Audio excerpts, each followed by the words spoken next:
these birds have got such big wings and they can just use that warm air to pick them up and carry them around. You can see she glides down there. She doesn't need to flap very much, so these birds are really energy efficient. So they're built for cruising around, and they eat the easiest food that they can find. Now, if you eat meat, then the easiest thing you can eat is something you don't even have to kill yourself. So these animals, they eat a lot of dead animals or carrion. They're also really happy. They'll eat small mammals and reptiles. That's a good idea.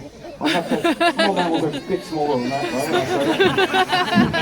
right? Sound like a challenge. And so there is one thing they eat, though, they're very well known for eating, and these birds will actually raid the nests of other birds. So they'll go through the trees and they'll look for those nests, and they'll eat eggs and chicks that they find in those nests. They're very easy things to eat. Of course, a lot of bird species nest up in trees. We do have a few species, though, that nest down on the ground. So birds like our swans, frogs and bustards, they all lay their eggs on the ground.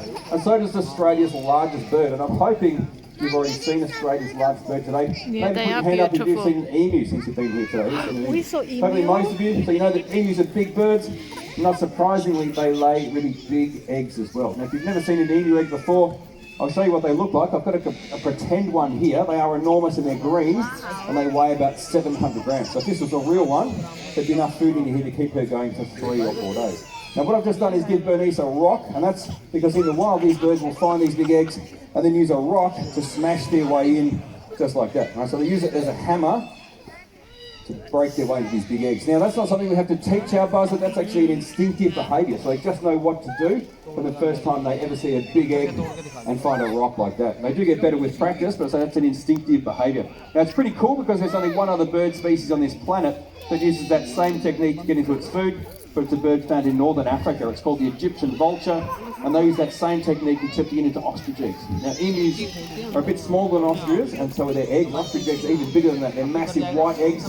The Egyptian vulture isn't really related to the black-breasted buzzard, but they've just come up with the same idea. They're dealing with the same problem.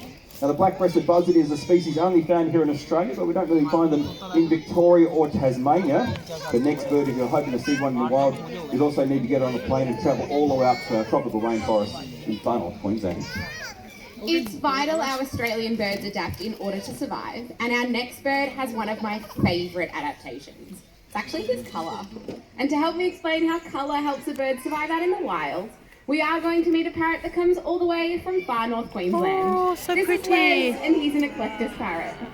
Have a look at all of Les's beautiful colours.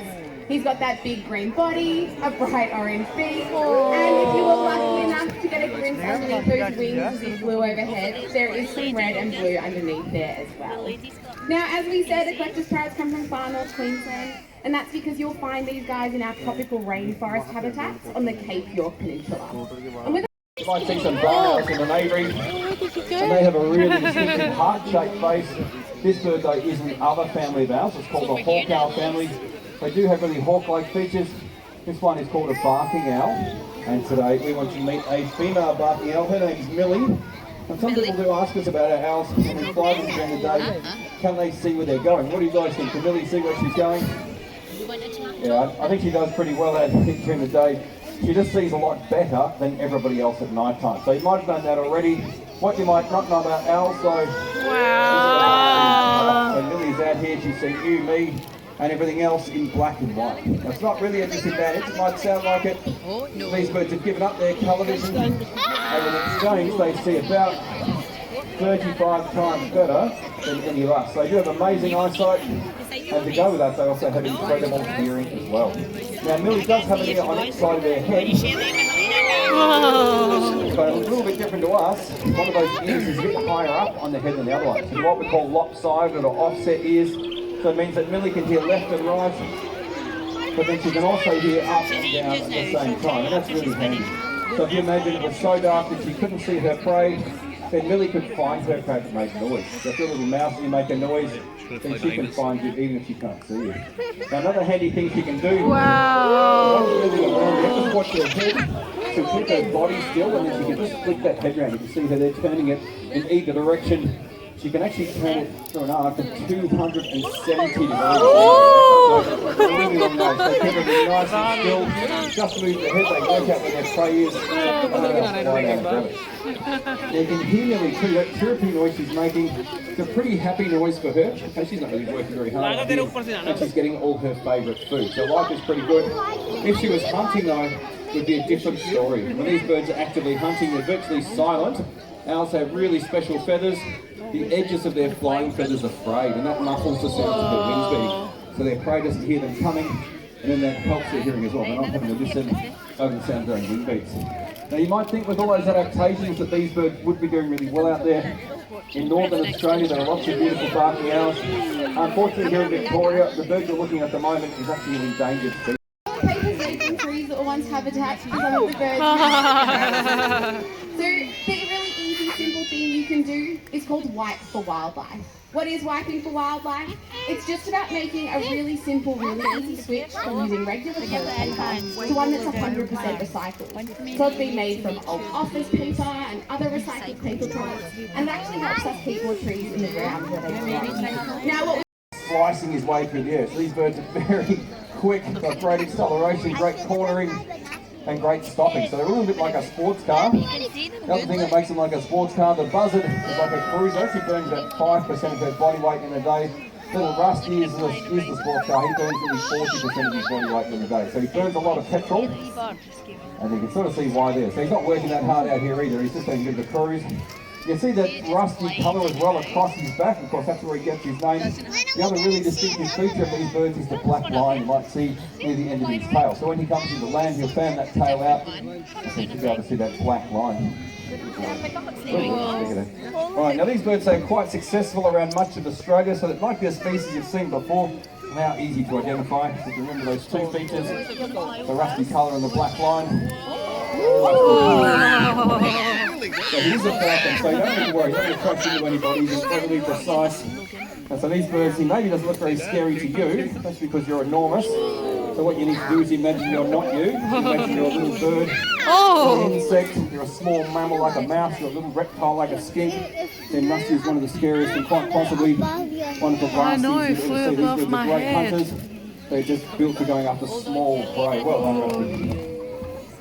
Now, so they are quite a common sight, especially along roads and railway lines, and often you'll find them doing just what Rusty's doing at the moment, which is sitting on dead trees, telephone poles, fence posts, anywhere where they can sit still, they have a good view, and then they can wait for their prey to come to them. So it's a way of them saving energy, so they burn a lot when they're flying. Of course, if you're sitting still, you're not burning much energy at all, so it's a very easy way to find food.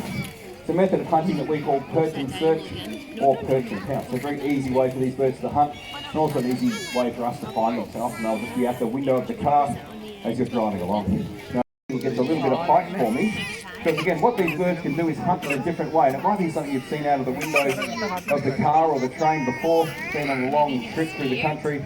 You might see these birds, and they like it where it's nice and open. It's a bit better, Rusty. So then what they can do is look for their food. Now, one of the techniques they've got as well is they can hover. So these birds can hang up in the air, just like that. Go, Rusty. Beautiful. They can hold their position. Nice one. And a good catch as well. You give them a round of applause for it if you like. That's a good effort. Well done, Rusty. Here you go, Kevin. Sometimes the crazier you go, the crazier he goes as well. Now you can see that Kevin gets his own microphone. You want to say hi? Now, of course, Kevin's been at the back watching the show. I think it's been going pretty well. What do you think, Kev? Good show? Thanks, mate. Of course, we're looking at the adaptations that birds have developed today. There's one adaptation all these birds have got, and that's pretty important. What is it, Kev? Their wings. Going to get far with that nose. And of course, the other thing that all these birds need are their feet, especially the raptors we've seen, because it's the raptors who use their feet to catch and kill their prey. And they've got fancy footwork. So does Kev. Kev can show me his right foot on your left. Maybe a round of applause there. I know people will find left and right a bit confusing. I think Kevin's going pretty well. Now we've got a quick question for the crowd. We'd like to see who is listening. I want you to yell out if you can remember. And when we had the owl out here, I did mention that owls turn their heads a long way around. Can you remember how many degrees can an owl turn its head? Yell it out if you know. 200 and 270. Well done. How far can you see? 360. There you go. That's amazing. I don't think he actually moved his head. I think he just moved his whole body. Sometimes we get to this bit of the show, I get the feeling Kevin's a bit cheeky. I think he wants me to look like an idiot out here. I think he's having a laugh at me. Now, he's seen a couple of raptors today. Some people think they're scary. What about you, Kev? Does anyone think Kevin's scary? No, I think Kevin's scary. I'm not afraid to admit it. You guys don't look like you believe me at all, but Kevin is actually as terrifying as a tiger. See? He's a little bit. He's scared of him now. He's not very scared, is he? He's just a bit of a show-off. You want to show off your dancing too? That's nice, mate. Kevin's got the move now. He does think that he's a bit special, so he likes a bit of special treatment. So I think you guys could wave bye-bye to Kevin for me and say bye, Kev. Bye, Kev. Very good. Going to say bye as well? Big round of applause for Kevin too. He's going to go. She's also a really dark coloured bird as well. In fact, if you want to meet some other eagles, big is have a look he? up here. There's the two lower ones, actually, that's 3 wedge-tailed eagles. There you go. That's somewhat unusual to get 3 together. And Magra's not looking particularly fast, and thankfully neither are they. There's no guarantee here when you're free-flying birds. They're all going to get along, so they're all territorial. So this is Magra's territory, and it turns out this and half of Hillsville is their territory. So we do occasionally get some territorial battles. Thankfully they're not looking too perturbed here, so Magra's really Wow. nice and focused on the top of Magra. You can see too, she's a really big bird. She's also quite a dark coloured bird as well. So that coloration is a sign of their age.